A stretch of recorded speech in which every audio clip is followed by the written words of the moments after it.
Management Fundamental. This session is done jointly by SMG and the Institute of Risk Management in UK.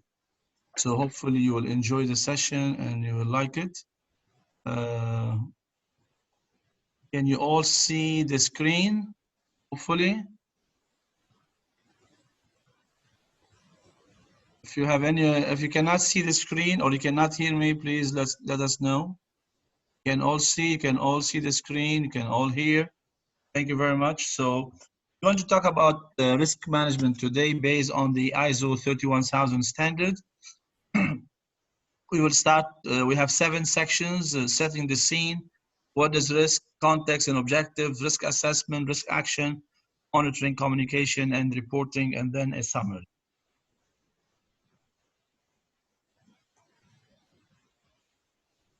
So starting with setting the scene, risk maturity, where are you? So in companies, we might be in 4 possible places in regards to risk management. First quadrant here is basic, naive or basic, fragmented awareness of risk management done in silos, ad hoc implementation, limited learning from events, risks are only seen as being negative, no feeling for personal responsibility. So this is some type of organization where they are in regards to risk management. Then you can go to reactive, which is risk allowed to occur. Risk management processes exist but not designed or implemented effectively. This department is responsible for risk focus on compliance. So focus on compliance, meaning we just do risk management related to legal requirements. This is focus on compliance. Normal, that's proactive. Risks are anticipated. Risk management built into routine business, implemented throughout the organization, formalized processes, benefits understood, may not be consistent, integrated. Natural, that's optimized process.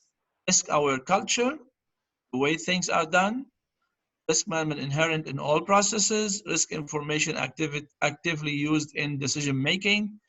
Risk is embedded, used to gain competitive advantage. So companies might be in one of those 4 or might be in between 2 of them. So it doesn't have to be always that 1, 2, 3, 4, but mainly like if you are between 1 and 2, you might be maybe 60%, 70% in 2 and 30% in 1 or vice versa. So this is what we call your basic or reactive or proactive or optimized. Basic meaning risks is not implemented in the company. There's no risk management process. Reactive, we deal with risk when it happens. Proactive, we anticipate risk. And optimized, it means risk is embedded in everything in the organization, including the most important part is decision making. When we make decisions, we base it on risk. We do a risk analysis, risk assessment before we make decisions. So now, where are you in your organization? Let's do a small poll. So where are you in your organization? We will do a quick poll here. So please, everyone, if you can answer. Of course, there are no right wrong answers here. So are you basic in your organization? Are reactive, proactive, optimized? If you don't have any risk management in your organization, that means you are basic. If you have reactive, that means that you react to incidents. Proactive, you anticipate risk. Optimize, you use risk for everything in the organization. So where are you in on your organization? You can submit your answer and then you will see the result. Yeah, I see there are 35 people answering now. Okay, let's wait. Let's give them 10 more seconds, 15 more seconds to let everyone answers.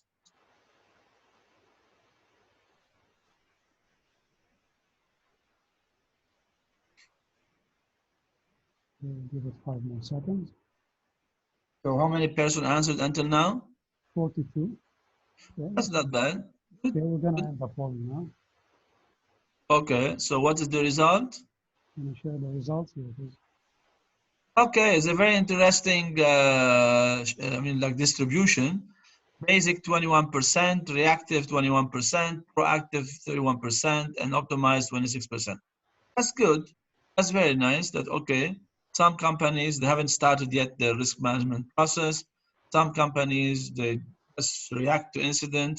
And we have about 50% or more than 50% that they have risk management in their organization. That's nice. This is very good news, because if we have about 56%, 57% of organization that they are doing their risk management, that's very nice. Now, risk management in the news or global risk, you know, there is a World Economic Forum, WEF. They have every year a global risk report. It's accessible online. You can go to their website and you can see it. And they list the 10 top risk we face in our life. I mean, you will see it. Now today we are all living with the high risk of COVID-19 as a pandemic. And it's very interesting that this is not anticipated by the World Economic Forum. So nobody was anticipating this one. So that's a very complete surprise, you know.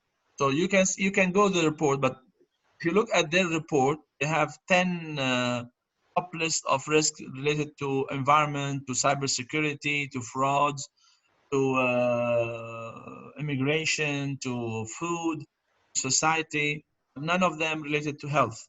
So, which is very interesting. You can see the report on their website.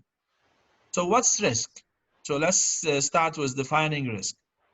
Risk is effect of uncertainty on objective. So, it could be positive, it could be negative. Effect mean deviation. Deviation, so you have an objective you want to achieve, and something happened, a deviation from the plan, as a result of an uncertainty on your objective. That deviation, that uncertainty might be positive. So you have an objective you want to achieve in 2 years, and something happened, you achieved it in less than 2 years. That's a positive effect, positive deviation. Or vice versa. You have an objective you want to achieve in 2 years, and something happened, uncertainty, deviation is negative. It was going to take you probably more than 2 years, 2.5 years to do. Now, pay attention to the definition. Effect of uncertainty on objectives. So the uncertainty must be related to the objective. So for example, today, we're running this session. What could be an uncertainty related to our objective? Our objective is to run the session smoothly, so there will be no internet interruption or disruption. So the uncertainty could be that we have internet problem. So that's an uncertainty related to our objective, okay? Delivering the session. So if the uncertainty is not related to the objective, it's not considered uncertainty for us. It could be an uncertainty for another objective. So this is what we call uncertainty that matters. Matters on what? On the objectives. So we need to ask ourselves first, to start risk management process, we have to set objectives first. And then we look at the objectives that we want to achieve. And if we have uncertainty related to the objectives, then this is an uncertainty that we need to worry about. If it's not related to objective, and it's not related to the objective, then it's not an uncertainty. IRM, Institute of Risk Management, the definition for risk is the combination of the probability of an event and its consequences. Consequences can range from positive to negative. That's the effect. ISO 31000-2018, effect of uncertainty on objectives. Note, an effect is a deviation from the expected.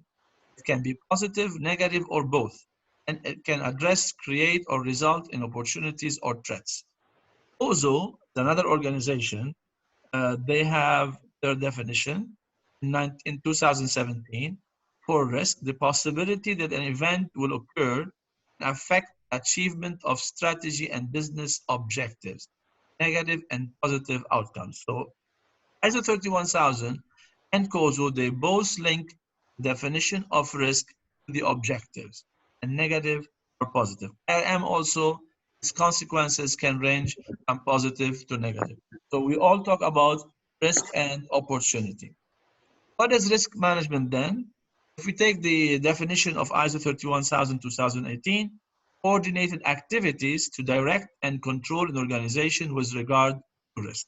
So we put objectives and we identify risks and do activities to control those risks so we can achieve our objective. IRM definition of risk management process, which aims to help organization understand, evaluate, and take actions on all the risks with a view to increasing the probability of success and reducing the likelihood of failure. So that's linked to objectives. COSO definition of risk management: culture, capabilities, and practices integrated with strategy setting and its execution that organizations rely on to manage risk in creating, preserving, realizing value. So here the risk management is related to creating, preserving, and realizing values. So values to the company and value to its customer. So now let's say, but all these definitions of risk management, they talk about controls, all right? So one of the controls, for example, we have in car is brakes. So why do cars have brakes in your opinion? Let's make another poll and ask you, why do cars have brakes? What do you think? Okay. To go faster, to feel safe, to avoid accident. So you can go ahead and submit your answer.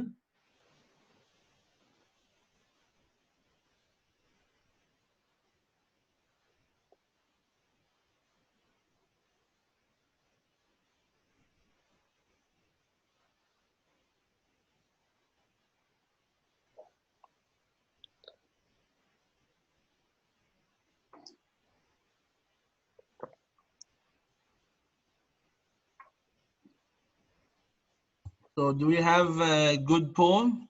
Yes, almost 59, so almost. Okay, good. Let's give two, three more seconds. Okay. Well, the answer is gonna surprise you. Okay, let's see the percentage. Okay, we're gonna The play result. here. So 5% to go faster, 22% to feel safe, and 73% to avoid accident. These are all good answers. You know, we cannot say they are not good answers.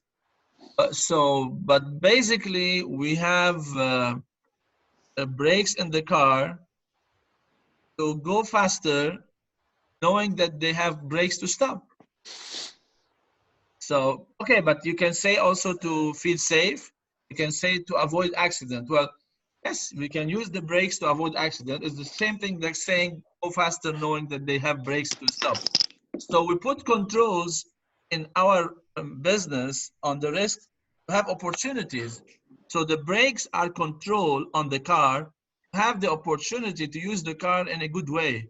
Because if there are no brakes, we cannot go faster. We have to go very slowly because to stop the car, it will take time to stop it if you are not having brakes. It's not easy to stop the car because if you don't have brakes, you are driving, then to stop the car, you have to stop pressing on the gas, so the car will stop by itself. But this will take longer time to stop. If you have brakes in the car, it will be much more easier to stop, mainly if you maintain your car properly. So we put controls, risk management, actions to prevent risks so we can have opportunities in our business. So why do brakes, do cars have brakes? So they can go faster, knowing that they have brakes to stop. All right. So that's very important to understand. So how we describe a risk?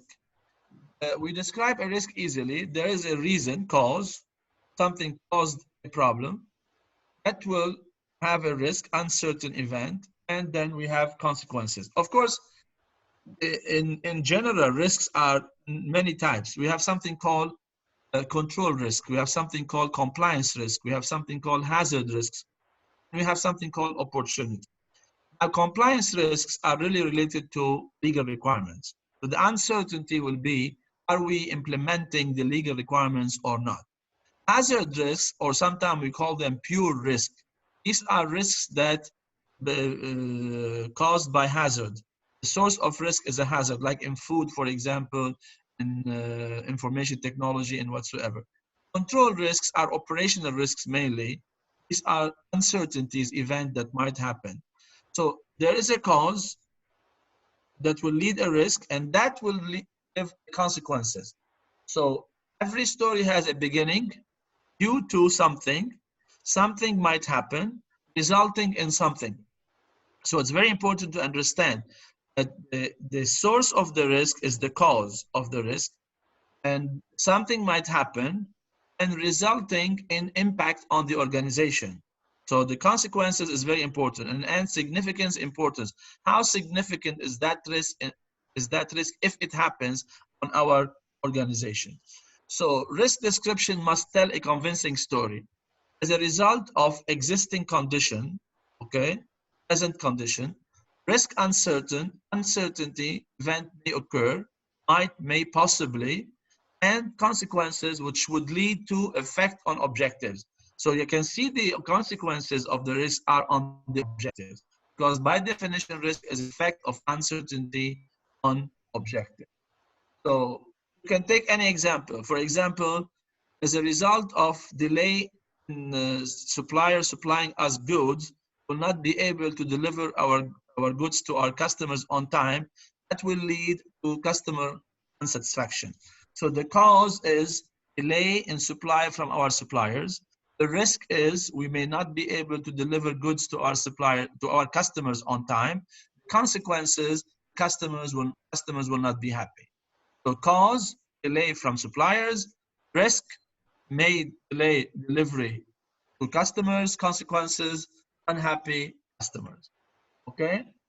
ISO 31000 2018, the standard, first time it was published in 2009, and it was revised in 2018. And it has in it three main sections: principles, framework, and process.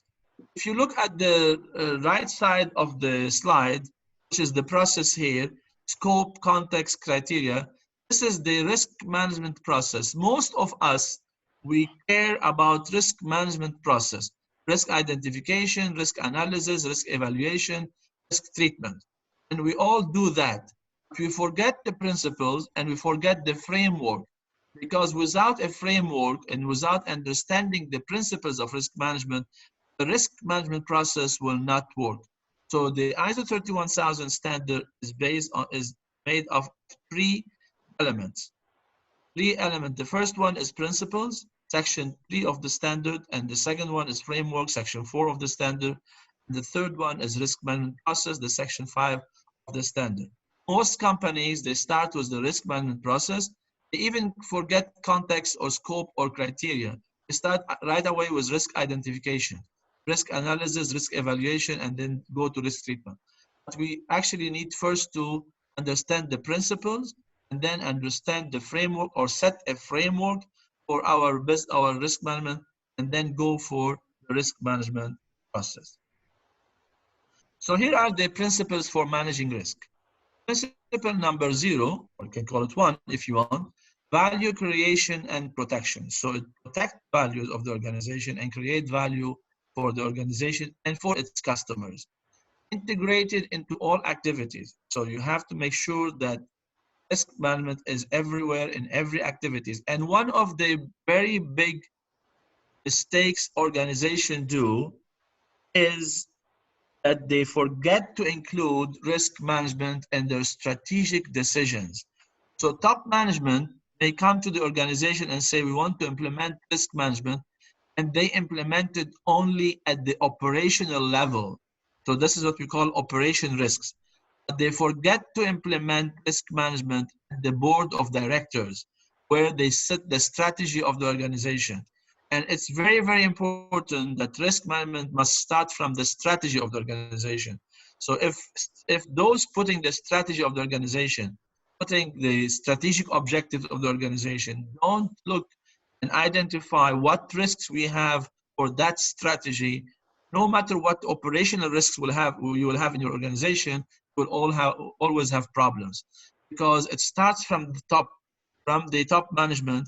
You need to understand each strategy they take might present a risk. Of course, some of you might say, we will not achieve anything if we do not take risks. That's correct, 100%. We need to take risk to achieve something, but we need to take calculated risk. And depends on our risk attitude, of course. But we need to understand that this is very important when we look at risk, what risk we are willing to accept. And that's what, when we put the strategy on top. So it's very important that we say principle of risk management is integrated in all activities, and setting the strategy of the organization is a very important activity for the organization. Structured and comprehensive. Structures means it follows a system, an organized way. It has a framework, how it works, what are the criteria, what's the risk appetite, and who's in charge, and how it's going to be implemented, and comprehensive all over the organization. Customized to your organization. There's no one risk management framework that's applicable to all organizations. Every organization must customize the risk management to their context, to their needs, and the needs of their customers, the needs of their interested parties.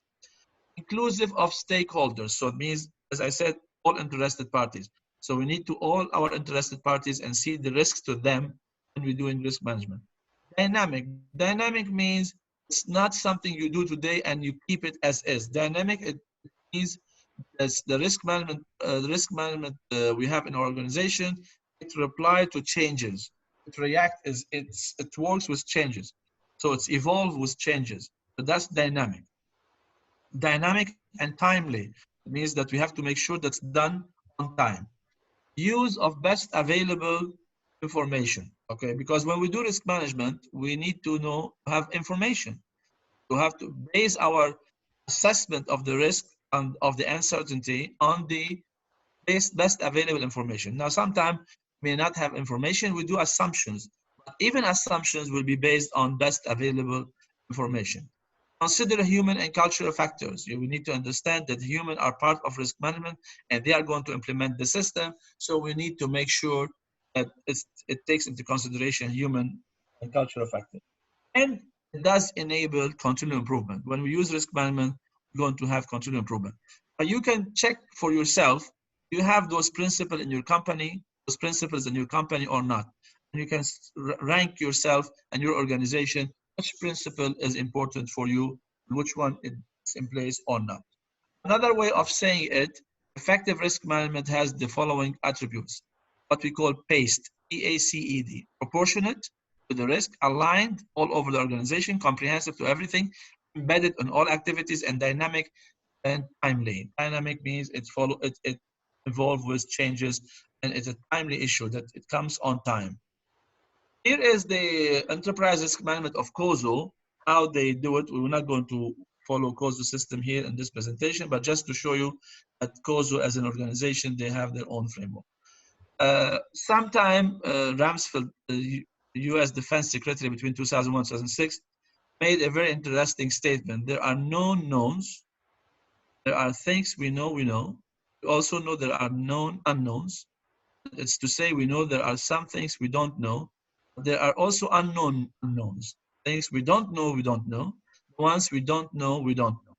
So we can put it this way here. Known knowns, these are the facts. We know what we know. Certainty, these are not uncertainty. And this is what sometimes when we do our context of the organization, we have certainties. We have issues that we know they are in place. You know, for example, we have shortage in employees. We have shortage in space. We don't have our security working very well. These are known knowns. These are certainty. We know them. We act on them. Known unknowns. These are the uncertainties. We don't know them. We know what we don't know. Things are uncertain regarding their likelihood and impact. That's what when we manage risk easily. Then we have not known unknowns. We don't know what we don't know. Complete surprise. This is something like Corona. Okay, I'm not sure if we knew that there was Corona. Maybe some people knew about it. Even those that they knew about it, they were never probably thinking and imagining the impact of that virus on the world and how the whole world is closed because of it. This is a complete surprise. For not known knowns, we ignore or we don't recognize the known. Here, we know something, we want to deny it. We don't want to know it. not known knowns. We ignore or don't recognize the known. That's elephants. We want to deny things, and that's not good. All right. So this is very important as introduction to this. So now we have looked at our risk maturity, our risk definition, and look at the three elements of risk. Now, in the context and objectives, here we talk about the framework. So this is the risk management process, which comes with a framework. The framework that we are talking about means that we need to identify a few things in the organization. First, organizational issues. Who is going to be in charge of risk management in the organization? From top management, from the board down. And so we understand our context. So the purpose and scope of risk management. Risk management context within your organization. Organization structure and extended enterprise. Roles and responsibilities. Risk culture. Risk appetite in line with risk criteria. The risk management process here on the right of the slide cannot be implemented or managed if we don't have structured, okay? Sometimes they call it RASP, R-A-S-P, risk architecture, risk structure, and risk protocols. So we need to know what's our risk architecture. This is our risk criteria, risk strategy, risk appetite, risk criteria, risk architecture, structure, and risk protocols. We have procedures, we have policies, all these things are in place. So it doesn't work if we don't have them. So what are we trying to achieve when we are managing risk? High return on investment, of course. Keep within risk appetite limits, of course. Reduce friction, yes. Consistency of decision making, yes. Increase ability to hit strategic targets, yes. Retain brand reputation value, increase confidence, provide rational basic for business decision, increase quality of product and service. All these things we will achieve, and we are trying to achieve when we do risk management, when we manage risk. But we need a framework to do that, otherwise it doesn't work. So planning the approach to risk management, objectives of risk management, outcomes of risk management, appropriate risk assessment, resources, what resources we need, relationship with other project process and activities, external and internal context of the organization must be aligned. So if you don't know where you are going, any road will get you there. You know your objectives, organizational, departmental, personal. It's very important when we start the risk management framework, what objective we want to achieve.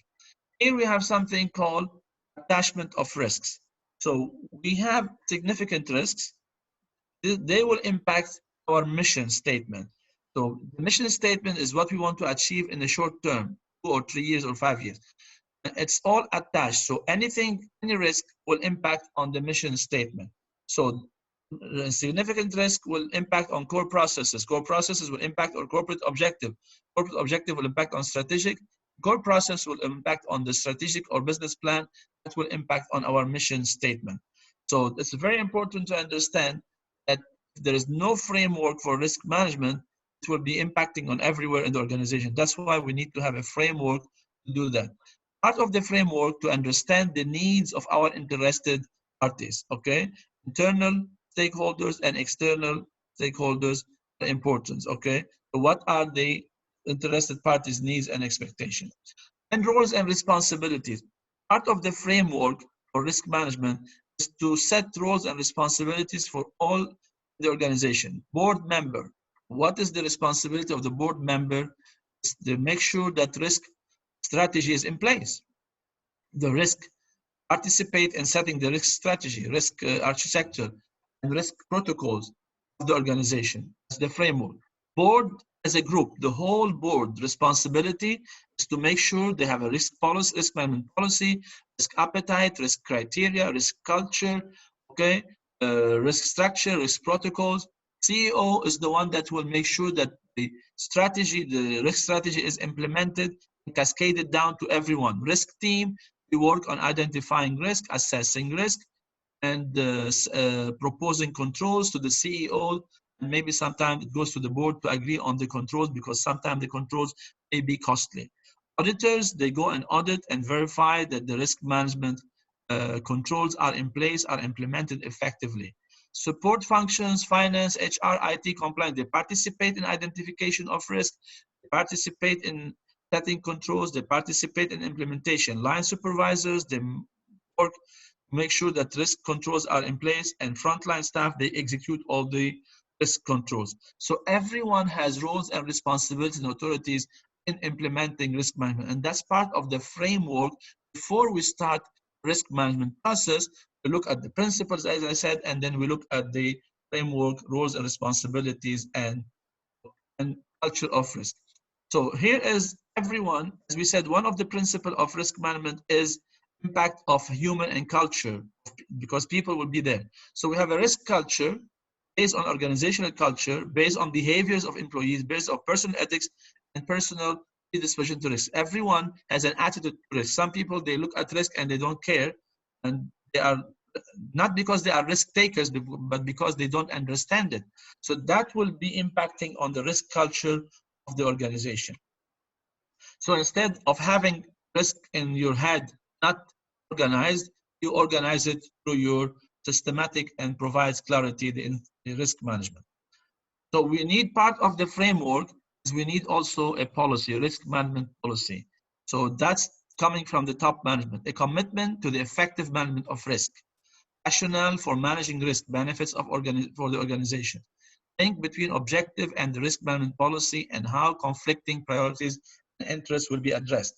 Ownership of risk management policy is the top management. Accountabilities and responsibilities for managing risk.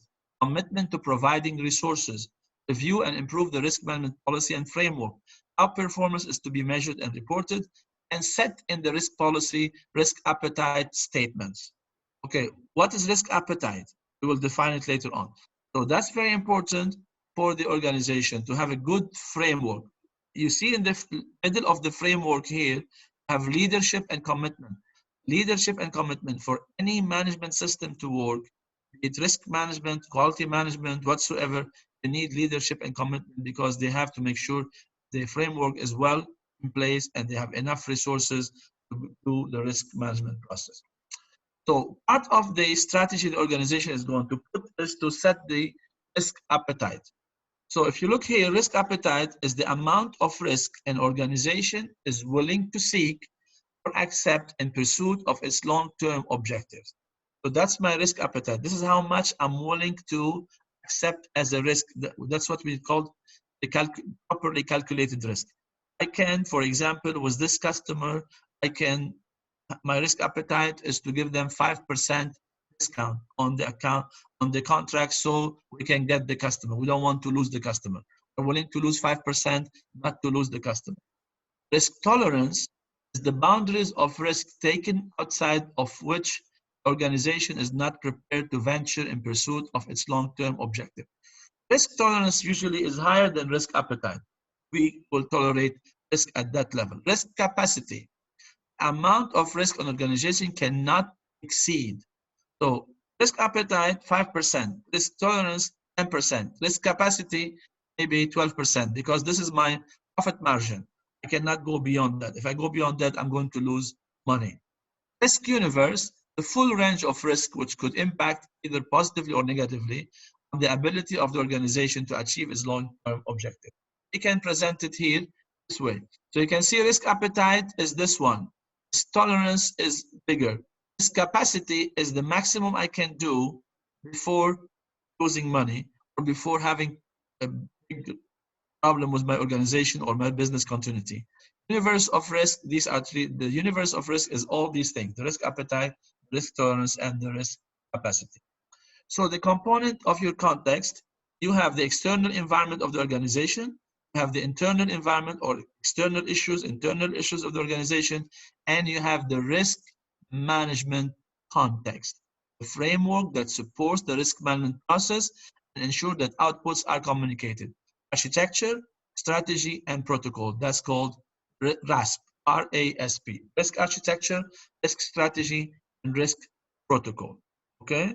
So that's very important to understand. Before you go for risk management, you need to understand what's your risk architecture, who's in charge, what responsibilities, authorities you have. You have risk strategy, what's my risk policy, risk appetite, risk tolerance, risk capacity, and what are procedures that I'm going to put in place to manage my risk. So we covered now the two sections, the two elements of the risk management. The first one, principle. The second one is the framework. Now we're going to talk about the third one, which is the risk management process. Start with identification of risk, bow ties, risk matrices, impact and likelihood, and risk register. So risk is the effect of uncertainty on objective, internal and external factors, historic trends, data and information, what is going on in other relevant organizations. So we look at our internal context, or what we are doing, and we look at our external context, and we identify the risk. There are so many methods to identify risk. One of them externally is use the PESTEL, political, economic, social, technical, legal, environmental. One of them internally is to use the SWOT analysis. One of them internally is to do brainstorming sessions. Okay, here risk ARM, risk management, they have so many issues that you can look at to identify risk.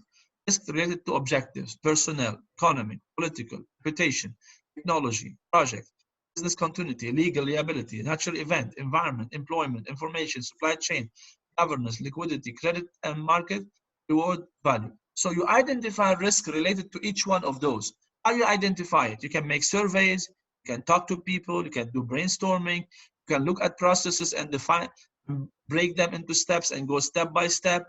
Okay, you basically need to look at the source of the risk. So when we talked about risk description, cause, uncertainty, and consequences, you want to see first the source of the risk. All these things in the wheel are sources of risk. So we look at the source of risk and see what could happen in the risk. We can do a survey.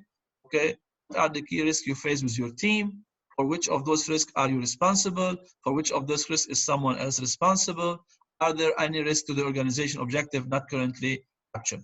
So we need to make a very important long list of identifying risk. So identification of Mohammed, risk, yes, we have a question from Rola. What yeah, is the difference between risk and threat? is the same thing. Same thing, okay. The risk may lead to a threat. Okay? The threat could be turned into a risk. So there's a threat somewhere, then this threat, I'm going to analyze it as a risk. Okay. So brainstorming, if you know how to do brainstorming, you can do risk brainstorming. You can bring a team, okay, those that are involved in a department or a process, and do a brainstorming to identify risk. This is one way of identifying risk. Another methodology, I'm not sure if you have seen this before, risk bow tie. Risk bow tie is a very important part of risk identification. You can take an event or uncertainty. If you have identified an uncertainty, you can on the left side put the causes of that uncertainty and then put prevent control, pre-event controls. These are the prevention that will not have the risk happening.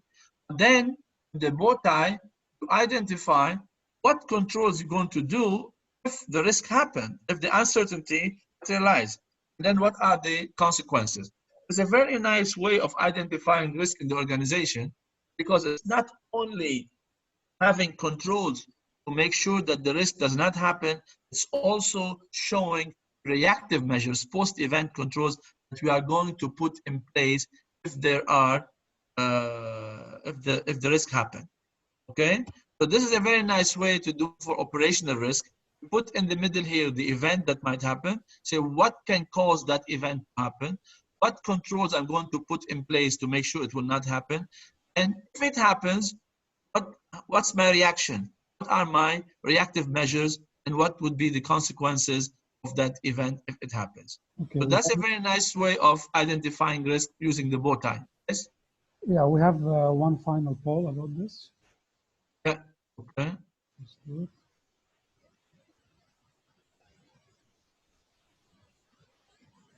Do you use bow tie in your organization?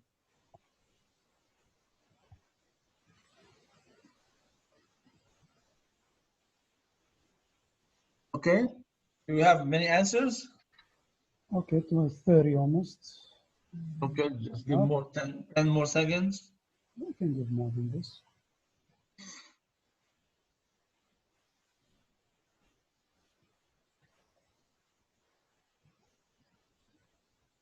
Okay.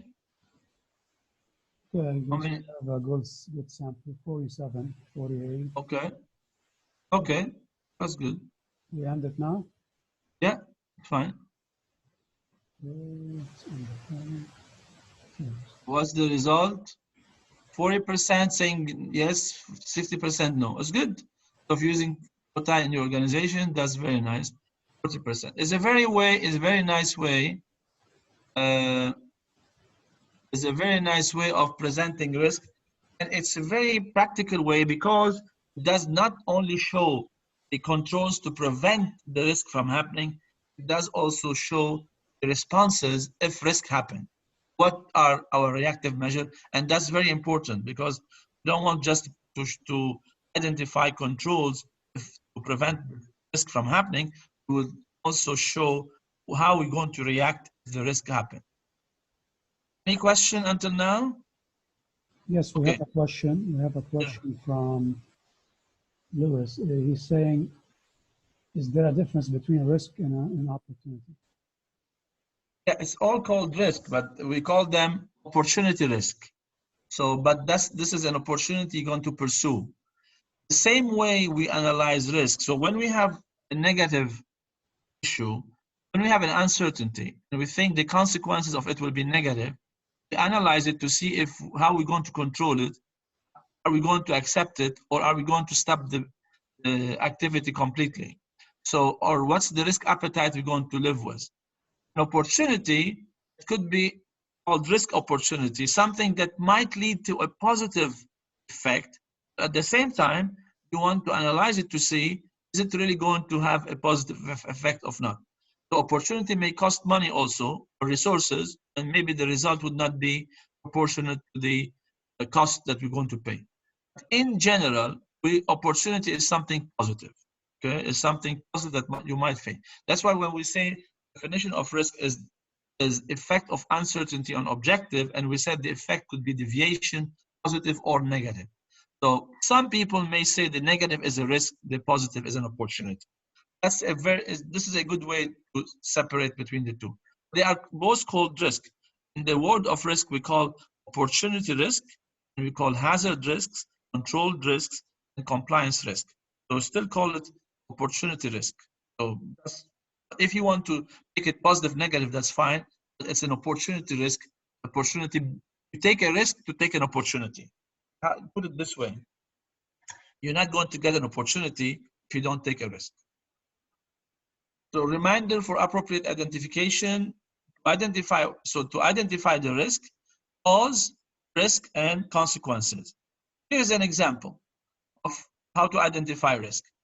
Cause, as a result of supplier problems, we might be able to forge new relationship with other suppliers, resulting in improved service and supplier for essential products. That's an opportunity, right? So because we have problem with one supplier, we might have better suppliers, resulting in improving our service. So that's an opportunity. So the cause, okay, the effect and uncertainty, and then here the opportunity. However, here, for example, as a result of the history between ourselves and supply companies, interface management may be better than expected, which would have a positive impact on the schedule. Again, a positive issue, right? Now, due to increased pressures on management teams, shortcuts may be taken, leading to increased health and safety incidents and poor quality service. You see here, for example, a negative issue. Due to increased pressure on management team, shortcuts may be taken, leading to increased health and safety incident or poor quality service. So usually when we do analyze we do risk analysis, we have two factors to take into consideration, likelihood and impact. So here, for example, likelihood 3 levels and impact 3 levels, low, medium, high, and low, medium, high. And then we have a risk matrix. That risk matrix will be based on risk criteria that will be defined when we set our risk strategy. So what is low, what is medium, what's high in likelihood, what's low, what's medium, what's high in impact. Here is a 5 levels, 1 to 5 levels, risk ratings matrix. Here is a risk matrix based on impact on safety, impact on finance, impact on production, impacts on reputation, impact on other issues. So, and a insignificant, minor, moderate, high, major. So the definition of the impact is not only general, it has to be related to objective. So the impact on safety is defined by first aid. On finance is defined by money. On production is defined by time. On reputation, defined by comments. So usually when you do risk assessment, the impact is not on one subject, is not on one objective. Of course, at the end, all those can be translated into a strategic objective called the continuity of the organization or not continuity of the organization, because continuity will depend on safety, on finance, on production, on reputation. So, but when we analyze the impact of any potential risk, we analyze the impact not only on one thing. Now, if the context is only quality, then we analyze the impact on quality. If the context is health and safety, we analyze the impact on health and safety. If the context is finance, we analyze the impact of finance. If the context is the whole organization, and that's what we call enterprise risk management, the whole enterprise, and the impact has to be calculated, looked at all objectives: safety, finance, production, reputation, customer quality, environment, IT, and whatsoever. So it cannot be only looked at into one single issue. The likelihood also, we need to define it: rare, likely, possible, likely, almost certain. Here in the impact, we defined it based on the context. So safety, we said first aid, medical treatment, multiple lives; financial, from 10,000 to 110 million. Here in the likelihood, we put likelihood rare every 10 years, likely every year, possible every month, likely every week, almost certain every 24 hours. Here is a very interesting risk matrix, which is not based on multiplying numbers.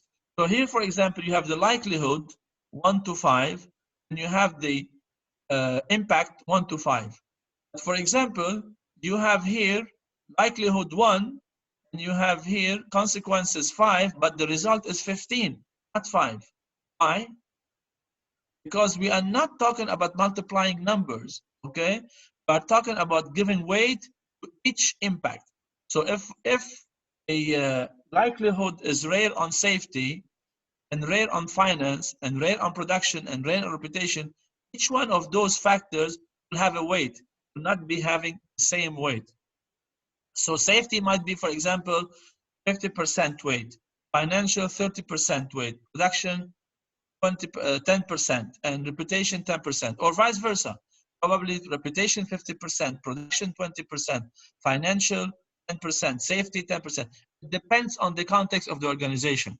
If you are, for example, a hospital, the two main factors would be safety and reputation. Because if safety is not good, reputation is not good, no one will visit you. If you are a bank, probably financial will be more important than safety, and reputation will be the next. If you are a factory, probably production more important than reputation. So it depends on the context of the organization. And then when you give the impact, the consequences, weight for each one, and the risk matrix will not be just a multiplication of numbers between likelihood and consequences. And it's a very important way of looking at the risk matrix this way. We have three things that we need to look when we do risk assessment.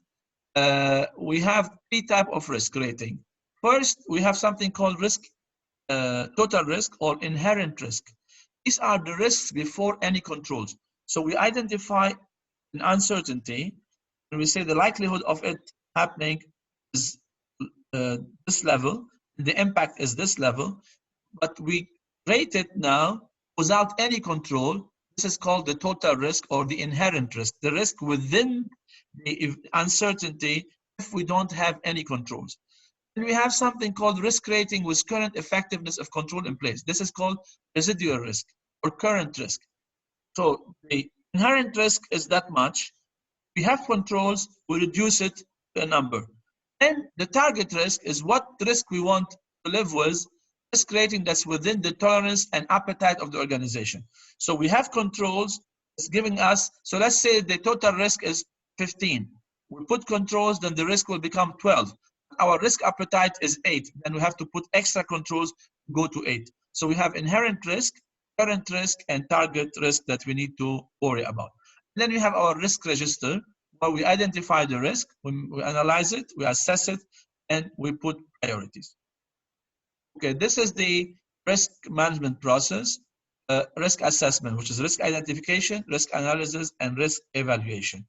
Then we have after that the risk action or risk treatment. Once we have done the risk evaluation and we have listed risk in their levels, the risk level, high, medium, low, or very high, high, medium, low, very low. So we put priorities and then we put now treatment. So the risk action or risk treatment response is a process that select and implement options for addressing risk involving the selection of one or more options for treating risk, implementing those options, assessing the effectiveness of the treatment. The treatment then provide controls or modify current controls. So control includes any process, policy, device, practice, or other action which may modify the risk. Usually in general, the threat, avoid, transfer, reduce, accept. The opportunity, exploit, share, enhance, accept.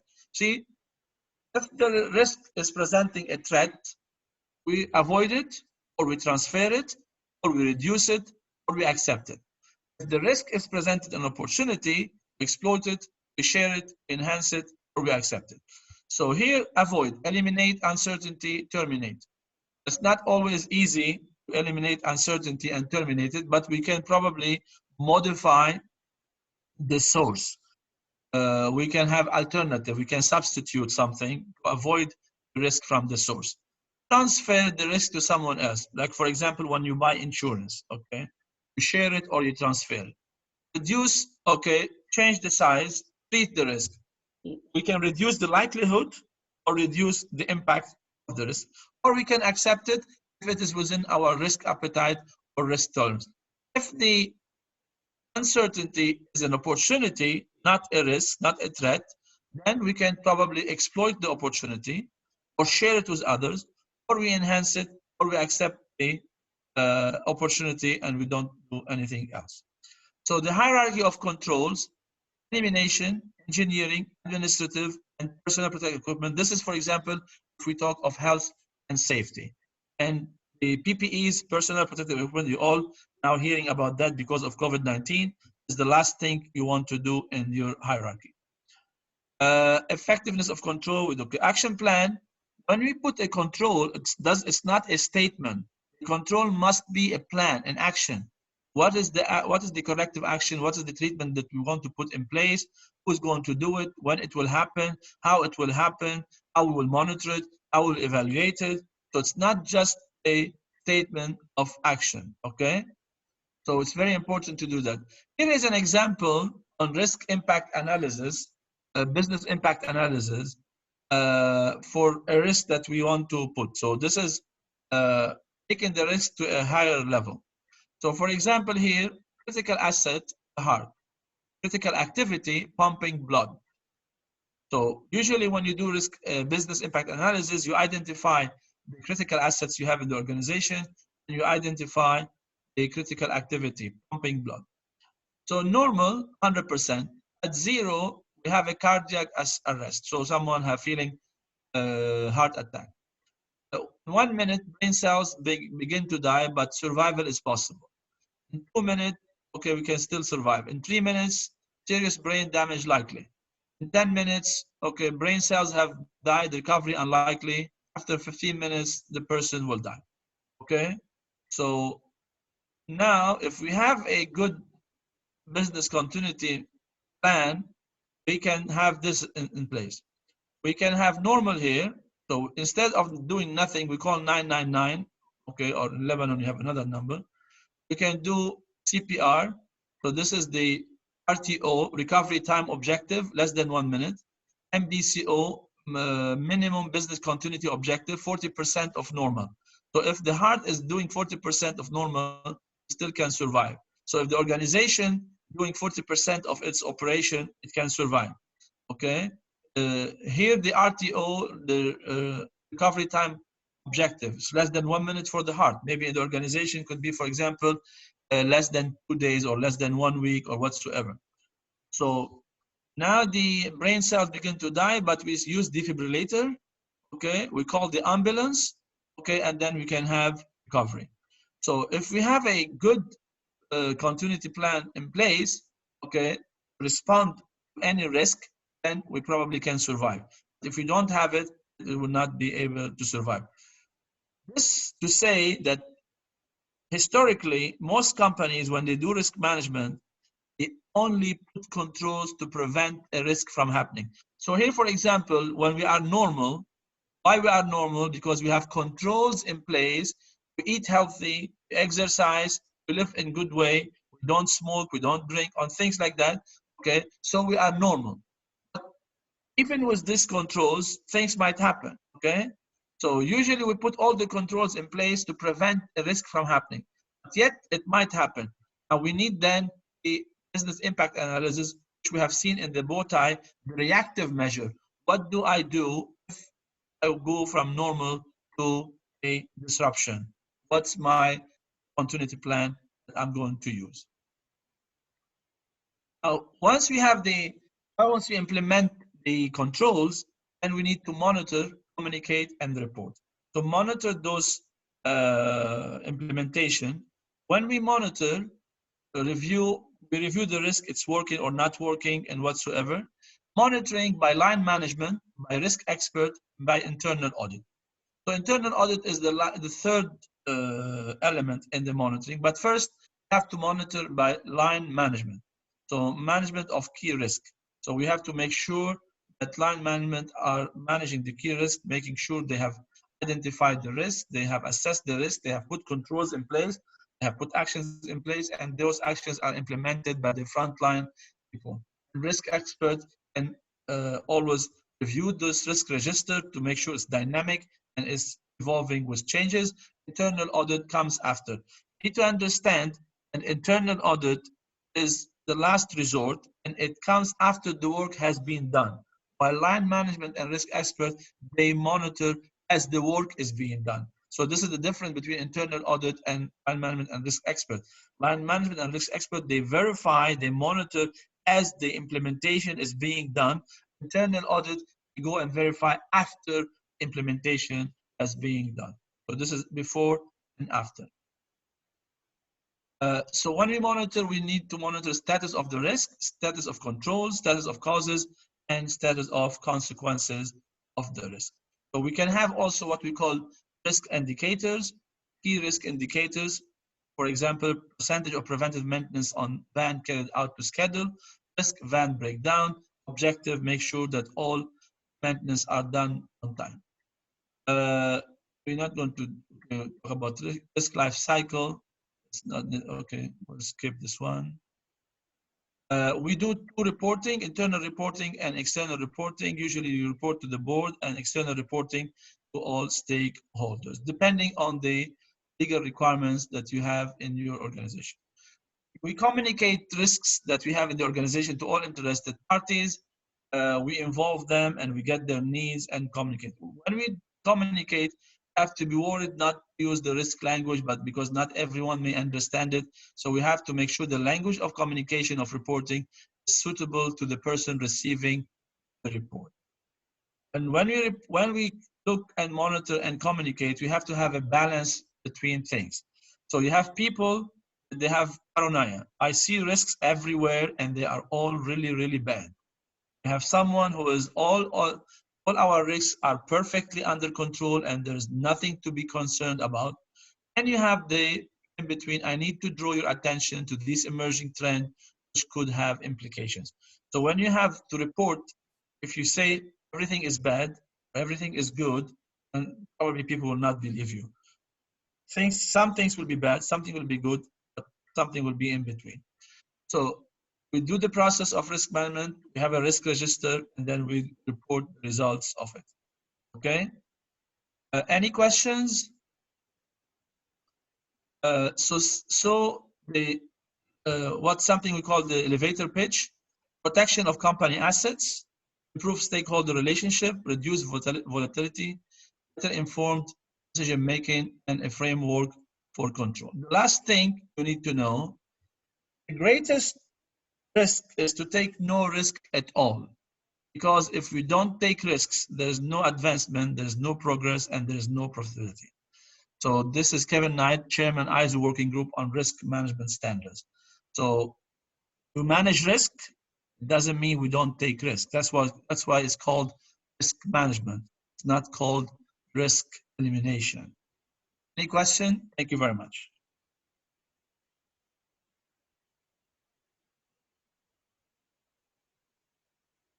If you have no questions, we can. Okay, let's see if anyone has any questions.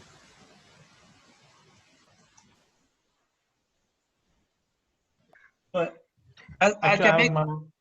Yeah, go I ahead. have one question. Yeah, I have one question. Hmm. If we identified some risk, okay, then we have a method previously what we eliminating that risk, and after analyzing that risk, we plan for completely removing that risk if that risk is negative. Then we have new analysis chart where we got the total value of that risk. So after analyzing total risk factor, uh, after means 6 months, we found that the risk is low. Means what we have found a risk factor previously that was 10, and now we are getting 2. Risk factor is 2. So should we eliminate that risk point from our risk register, or we have to keep it? No, you see, you have the risk at high level. You put controls. After the controls, the risk become low, right? So you Yeah, keep it in yeah. your risk register because you want to keep controlling. Why it is Okay, low now? Because of the controls. If you take it from okay, there and you don't implement the controls, it will go back to high. Okay? So it's not, okay. it's like the person doing a diet, okay, for certain Hmm, period of time, and then okay, hmm. they get good weight, accepted one, and they go back to a normal life, then they gain weight again. So the controls Okay, must stay in place. Otherwise, you go back to high risk. okay, okay, So we keep it okay. in our risk register, but it's a low risk. That's fine Okay, because okay. because Thank you. changes might happen. Changes might Right, happen. right, Then we might right. forget about it. Okay? Okay, Okay. there is a question from Galaxy J6. Go ahead.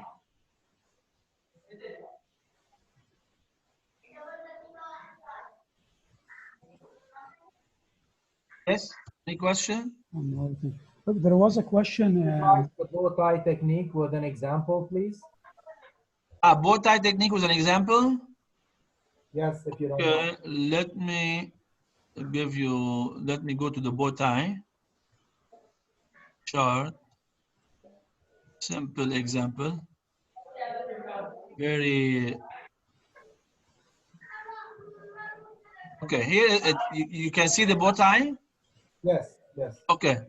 Let's say here in the event here in the middle, we pay fire in the kitchen. Okay. That's a possibility, no? Yeah, of course. Okay. What could cause a fire in the kitchen? Gas leak. Gas leak. Okay. Electrical shock. Yeah. Electric. Okay. Children, unsupervised children, for example, in the kitchen, they play with matches.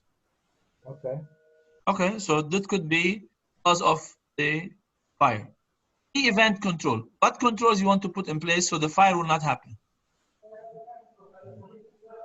Keep watching the children, or have a Okay, special. so for example, children, supervised children, that's good, okay? And you put supervised children, and then you say who's going to supervise them, how to supervise them, when to supervise them, okay? Put a plan for that, okay?